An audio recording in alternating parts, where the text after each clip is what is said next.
আসসালামু আলাইকুম। আজ আবার আপনাদের সামনে আসলাম আপনাদের সাথে কিছু কথা বলার জন্য। গ্রাম থেকে আমার শ্বশুর শাশুড়ি আসছে, সবাইকে নিয়ে একসাথে চিড়িয়াখানার উদ্দেশ্যে বের হলাম। অনেক দিন পর রাস্তায় বের হলাম। রাস্তায় বের হওয়ার পরে মনটা অনেক ভালো হয়ে গেল। এর কারণটা হলো, আগের চেয়ে রাস্তাটা অনেক সুন্দর এবং অনেক পরিষ্কার।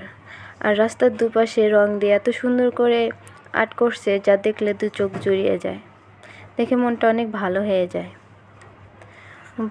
যায়। রাস্তায় আগের মতো যানজটও নাই, খুব সহজেই মানুষ চলাফেরা করতে পারতেছে। মানুষের কষ্টটা একটু কম হচ্ছে। আমরা অনেক সহজেই আমাদের জাতীয় চিড়িয়াখানায় পৌঁছে গেলাম।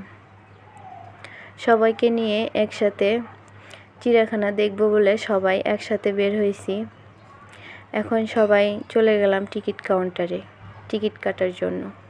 টিকিট কাউন্টারে যেয়ে দেখি টিকিট কাউন্টারে অনেক ভিড়, তাই একটু সময় লাগবে। সবাই ভালো থাকবেন। আসসালামু আলাইকুম।